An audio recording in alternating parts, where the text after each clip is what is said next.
दोस्तों, सिमरन जो कि एक डीएम है, यानी डिस्ट्रिक्ट मजिस्ट्रेट है, वह किसी मीटिंग को लेने के लिए जल्दबाजी में अपनी कार से कहीं जा रही है। तभी रास्ते में एक सुनसान जगह पर उसकी कार पंचर हो जाती है।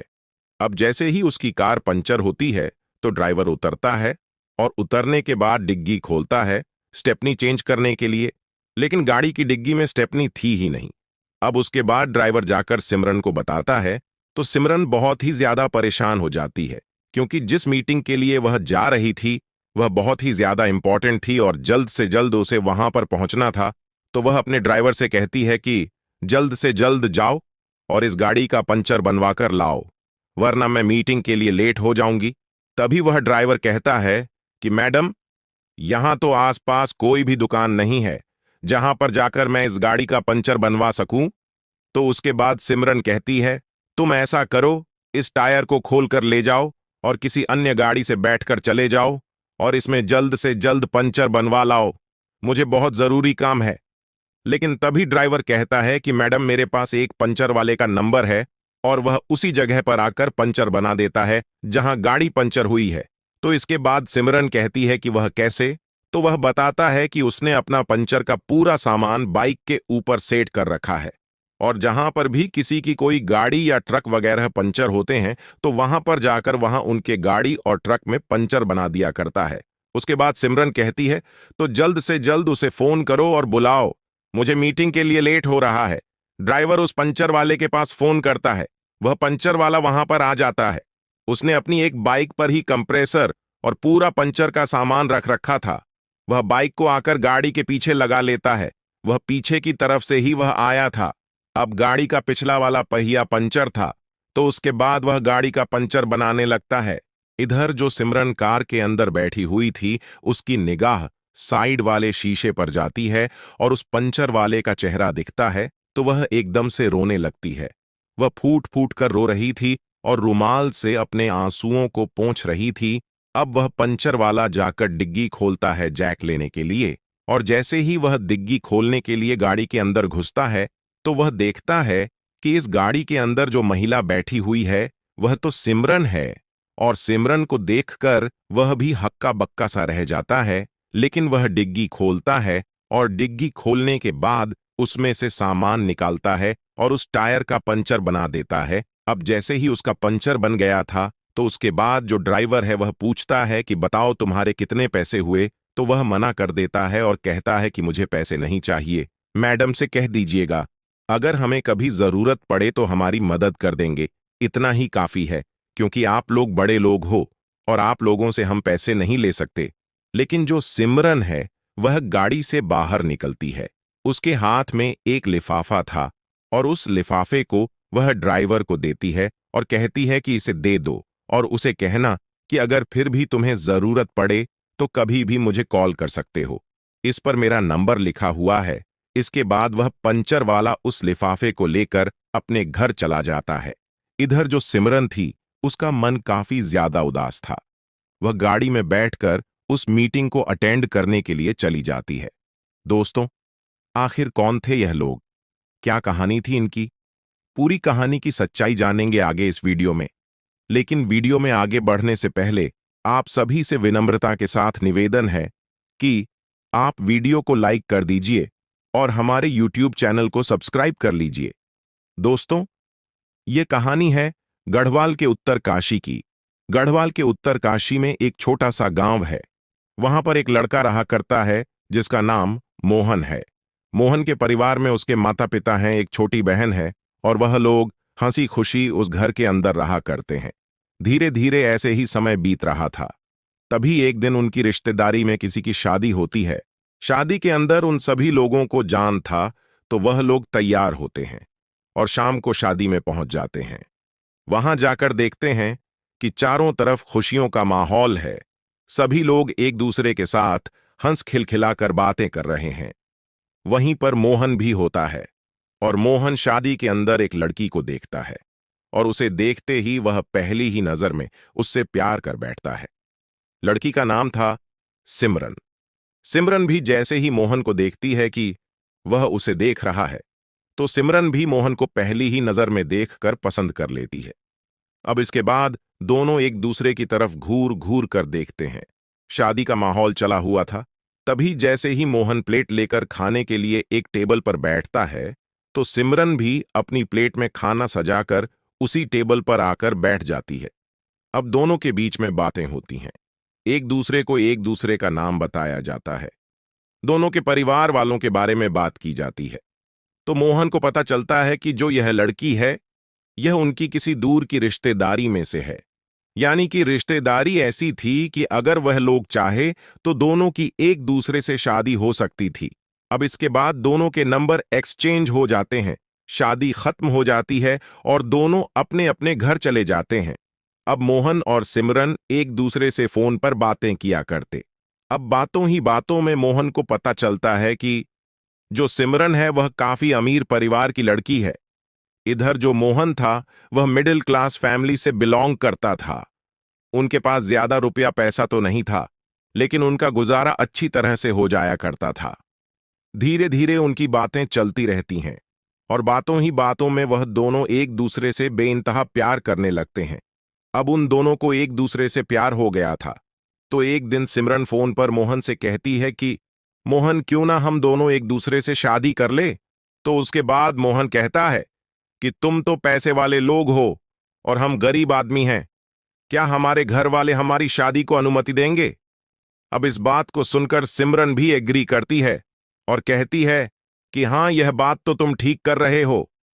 घर वाले इस बात के लिए कभी नहीं मानेंगे कि मैं तुमसे शादी करूं, क्योंकि दोनों का रिश्तेदारी का कनेक्शन था। तो दोनों को पता था कि जो सिमरन है वह काफी पैसे वाली है और मोहन एक मिडिल क्लास फैमिली से आता है। तो अब इसके बाद मोहन एक फैसला करता है। वह कहता है कि क्यों ना हम भागकर शादी कर लें। अब इस बात को सुनकर जो सिमरन है वह भी शादी लिए राजी हो जाती है और दोनों एक जगह जाकर कोर्ट मैरिज कर लेते हैं। अब उनकी जैसे ही यह बात उनके घर वालों को पता लगती है, तो उनके घर वाले पहले तो गुस्सा करते हैं, फिर सोचते हैं कि अभी बात ज्यादा फैली नहीं है, तो दोनों की रजामंदी से शादी करा देते हैं, तो बात यहीं पर संभल जाएगी। ऐसा सोचकर दोनों के घर वाले आपस में बात करते हैं और बात करने के बाद दोनों बच्चों को बुलाया जाता है और दोनों की धूमधाम से शादी कर दी जाती है। यानी कि उन दोनों को प्यार हुआ था, उसके बाद लव मैरिज की थी और फिर अब उनकी अरेंज मैरिज भी हो चुकी थी। अब शादी होने के बाद मोहन और सिमरन एक घर के अंदर हंसी खुशी रहा करते हैं। जो सिमरन थी वह पढ़ने लिखने में काफी ज्यादा होशियार थी। वह मोहन से कहती है कि मैं आगे पढ़ना चाहती हूं और मैं अपनी पढ़ाई के दम पर किसी बड़ी पोस्ट को हासिल करना चाहती हूं। तो मोहन कहता है कि यह तो बड़ी अच्छी बात है, लेकिन ज्यादा पढ़ाई को टाइम दोगी तो घर गृहस्थी को कैसे संभालोगी। उसके बाद सिमरन कहती है कि यह सब कुछ मैं अपने आप संभाल लूंगी, मैं पढ़ाई करके कुछ बड़े मुकाम को हासिल करना चाहती हूं। तो मोहन भी इस बात में उसकी सहमति जताता है। सिमरन वहीं पर रहकर कर अपनी पढ़ाई को जारी करती है। इधर जो मोहन के घर वाले थे वह भी उसकी पढ़ाई को ज्यादा रोक टोक नहीं किया करते थे, वह भी अपनी बहू को पढ़ने दिया करते थे। धीरे धीरे समय बीतता है और समय के साथ साथ जो सिमरन है उसको मोहन में बहुत सारी कमियां दिखाई देने लगती हैं, उसके घर में कमियां दिखाई देती हैं। तो इस बात को लेकर वह एक दिन अपनी माँ के पास फोन करती है। इधर उसकी माँ जैसे ही उसकी बात सुनती है तो उसे उल्टा सीधा सिखाने लगती है। उल्टा सीधा जैसे ही उसको सिखाया जाता है तो सिमरन मोहन से लड़ाई करने लगती है। अब जैसे ही सिमरन मोहन से लड़ाई करती है तो उसके बीच में उसकी सास भी पार्ट प्ले करती हैं और कहती है कि बेटी, अगर तू पैसे वाले घर की बेटी है तो हमने तुमसे थोड़ी ना कहा था कि तू हमारे बच्चे से शादी कर, तुम पहले ही शादी से मना कर देती। अब तो तुम्हारी शादी हो गई है, अब तुम घर में कमी निकालो या इस लड़के में कमी निकालो, इसका कोई मतलब नहीं बनता। धीरे धीरे टाइम बीतता रहता है और टाइम बीतते बीतते उनकी शादी को 2 साल हो जाते हैं और 2 साल बाद उनकी लड़ाई कुछ ज्यादा ही बढ़ गई थी। तभी एक दिन किसी छोटी सी बात को लेकर उन दोनों की लड़ाई होती है और उस लड़ाई को लेकर जो सिमरन है वह अपने मायके चली जाती है। मायके जाने के बाद वह वहां से तलाक का केस फाइल कर देती है। अब दोनों का तलाक हो जाता है। तलाक होने के बाद सिमरन अपने घर पर है और इधर जो मोहन है वह अपने घर पर है। अब सिमरन पढ़ाई लिखाई तो कर ही रही थी, धीरे धीरे वह पढ़ाई करती रहती हैं और पढ़ाई करने के बाद वह एक डिस्ट्रिक्ट मजिस्ट्रेट बन जाती है। इधर जो मोहन है, जैसे ही उसका सिमरन से तलाक हुआ था तो उसके बाद उसके परिवार में कुछ ठीक नहीं रहने लगा। धीरे धीरे करके एक से एक उन पर मुसीबतें आने लगीं और मुसीबतों के चलते उनकी जो कुछ भी जमीन थी जिस पर वह खेती किया करते थे वह सारी बिक जाती है। अब जमीन बिक गई थी तो घर का गुजारा करने के लिए मोहन को कोई न कोई काम करना था और काम की तलाश में इधर उधर घूमता फिरता है। तभी उसका एक दोस्त था जो पंचर की दुकान चलाया करता था, तो वह उसके पास बैठा हुआ था। वह उसे अपनी सारी बातें बताता है और कहता है कि यार, घर का खर्च चलाने के लिए कुछ ना कुछ काम तो करना ही होगा। तो उसके बाद उसका दोस्त उसे आइडिया देता है, कहता है कि तू भी क्यों ना पंचर की दुकान खोले, इसमें अच्छी आमदनी हो जाती है, ज्यादा खर्चा नहीं लगता, केवल हमारी मेहनत लगती है और मेहनत के पैसे हमें मिल जाते हैं।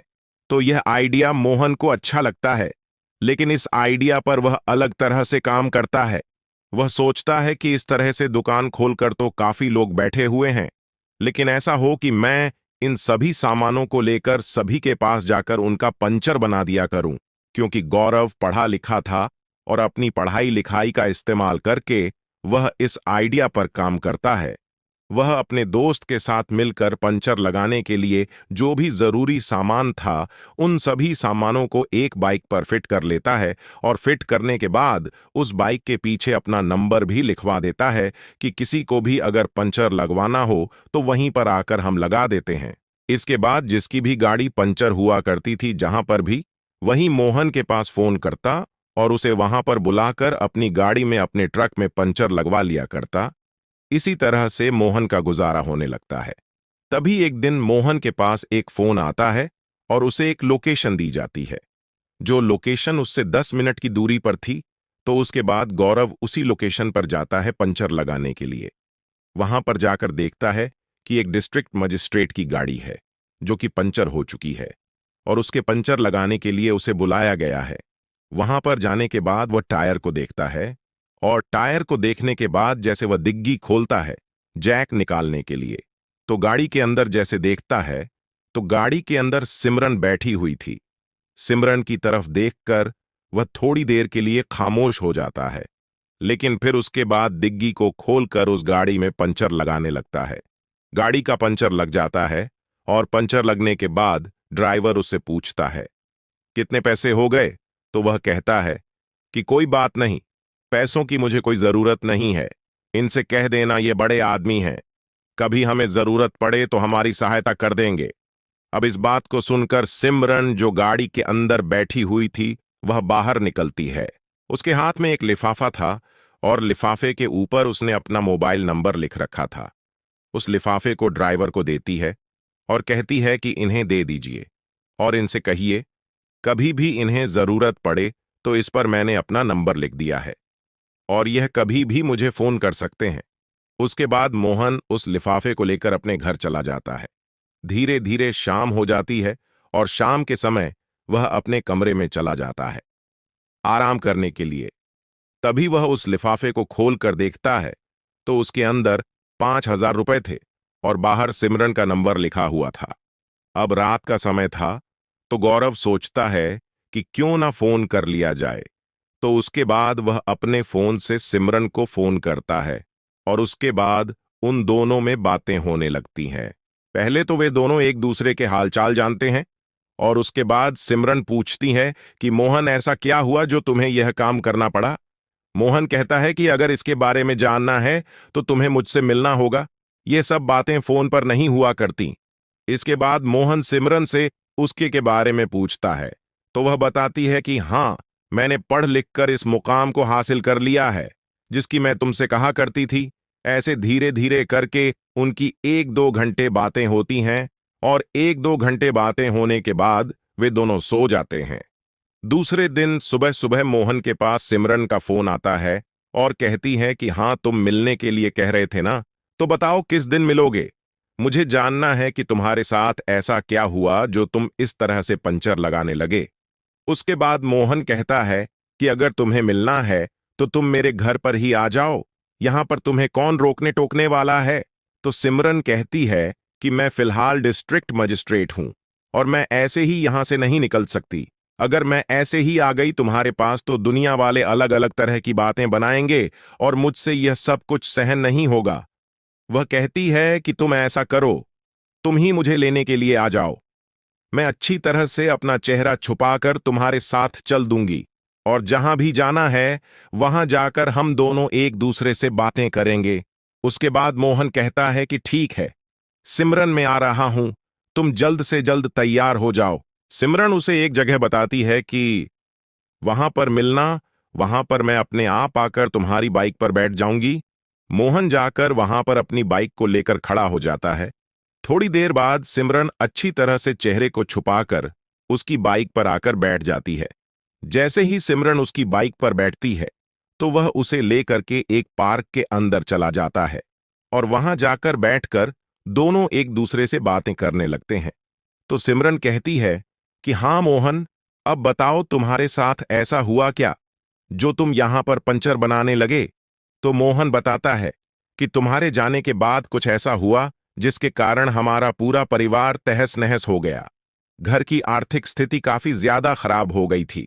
जो कुछ भी जमीन थी वह सारी बिक गई थी और उसके बाद हम लोग आर्थिक स्थिति से काफी ज्यादा कमजोर हो गए थे। तो मैंने सोचा कि इस तरह से बैठे रहने से तो कुछ नहीं होगा, कुछ न कुछ काम ही किया जाए। और इस काम को मैंने अपने दोस्त की मदद से स्टार्ट किया था और अच्छा खासा ये काम चल रहा है। अब मेरे घर का गुजारा अच्छी तरह से हो जाता है। तभी जो मोहन है वह सिमरन की तरफ गौर करता है और कहता है कि तुमने शादी कर ली। तो सिमरन कहती है कि नहीं, मैंने शादी नहीं की। तो वह कहता है कि तुम्हारी मांग में सिंदूर है और गले में मंगलसूत्र है, तो ये फिर किसके नाम का है। तो सिमरन कहती है कि यह तो हमारे ही नाम का है। हमारा तलाक जरूर हुआ था लेकिन मैं आज भी तुम्हें अपना पति मानती हूं। अब इस बात को सुनकर मोहन भी थोड़ा सा भावुक हो जाता है और सिमरन से कहता है कि ऐसा क्यों किया तुमने। तो उसके बाद सिमरन इस बात को सुनकर वह भी थोड़ी सी भावुक हो जाती है और कहती है कि मोहन, मुझसे बहुत बड़ी गलती हो गई। मैं अपनी माँ के सिखाई बातों में आ गई थी और उसी वजह से मैंने तुम्हें तलाक दिया था। अब इसके बाद मोहन कहता है कि चलो ठीक है, अच्छी बात है, अब तुम डिस्ट्रिक्ट मजिस्ट्रेट बन गई हो। अब तुम्हारा हमारा मुकाबला ही क्या। मैं एक मामूली सा पंक्चर वाला हूं और तुम एक डिस्ट्रिक्ट मजिस्ट्रेट हो। तो अब तुम मेरे नाम का मंगलसूत्र और सिंदूर लगाना बेशक बंद कर दो। हमारे तुम्हारे रास्ते अलग अलग है। अब इस बात को सुनकर सिमरन थोड़ी सी मायूस और उदास हो जाती है क्योंकि उसे इसकी बातों से लग रहा था कि मोहन ने जैसे दूसरी शादी कर ली हो। लेकिन तभी वह अचानक से मोहन से पूछ बैठती है और कहती है कि मोहन, क्या तुमने दूसरी शादी कर ली। तो उसके बाद मोहन कहता है कि नहीं सिमरन, ऐसा कुछ भी नहीं हुआ। तुम्हारे जाने के बाद मैं ऐसे ही रहा करता हूं और मुझे दूसरी शादी करने का कभी मन ही नहीं हुआ। घर वालों ने कई बार कहा था कि बेटा दूसरी शादी कर ले, जिंदगी बहुत बड़ी है, लेकिन मैंने उनसे मना कर दिया। मैंने कहा कि शादी जिंदगी में एक बार होती है और उसके बाद मैं शादी नहीं करूंगा। अब इस बात को जैसे ही सिमरन सुनती है तो उसके चेहरे पर एक अलग सी चमक आ जाती है और वह कुछ अलग ही चीजें सोचने लगती है। वह मोहन से कहती है कि मोहन चलो, मुझे कुछ काम है और वहां पर हम लोग जाएंगे। ऐसा कहकर वह मोहन के साथ बैठती है और मोहन से कहती है कि पास में ही एक मंदिर है और मुझे मंदिर में कुछ काम है, वहां पर चलते हैं। तो मोहन को उस मंदिर में ले जाती है और मंदिर में ले जाने के बाद वहां पर मोहन से दोबारा से शादी कर लेती है। वह कहती है कि मोहन, जो भी मेरी गलतियां हैं उनको माफ करो और इससे आगे ऐसा कुछ नहीं होगा। हम दोनों बड़ी हंसी खुशी एक दूसरे के साथ रहा करेंगे। अब इस बात को सुनकर मोहन भी राजी हो जाता है क्योंकि वह भी नहीं चाहता था कि जिससे उसने प्यार किया है वह उससे अलग रहे। क्योंकि जितने दिन वह उससे अलग रहा था, हर रात वह सिमरन के बारे में ही सोचा करता था। दोनों की दोबारा से शादी हो जाती है और शादी होने के बाद सिमरन मोहन को अपना ड्राइवर रख लेती है और कहती है कि तुम्हें मेरी गाड़ी चलानी है और मेरे साथ ही तुम रहा करना। अब सिमरन जैसे ही अपने ससुराल आती है मोहन के साथ, तो सिमरन की सास उसी को देखकर बहुत ही ज्यादा खुश हो जाती है और जैसे ही वह सुनती है कि सिमरन अब डीएम बन चुकी है तो बड़ी ही खुश होती है। वो कहती है कि बेटी, ये तो बड़ा अच्छा हुआ और तूने अच्छा किया जो दोबारा से शादी कर ली, वरना ये तो किसी से शादी करने के लिए तैयार ही नहीं था। इसके बाद वह सभी लोग उस घर के अंदर हंसी खुशी रहा करते हैं। तो दोस्तों, यह थी कहानी मोहन और सिमरन की, जहां पर दोनों एक दूसरे से अलग हुए और अलग होने के बाद दोबारा से मिल गए। आप इस कहानी के बारे में जो कुछ भी कहना चाहते हो, अपनी राय कमेंट बॉक्स में लिखें और कहानी को लोगों के साथ शेयर करें। इस कहानी को सुनाने का उद्देश्य आपको परेशान करना बिल्कुल भी नहीं है। यह कहानी आपको इसलिए सुनाया जाता है ताकि आप लोग इन कहानियों में से कुछ ना कुछ सीख सके और अपने जीवन में उस चीज को अप्लाई कर सके। आप सभी लोगों का बहुत बहुत धन्यवाद। जय हिंद, जय भारत।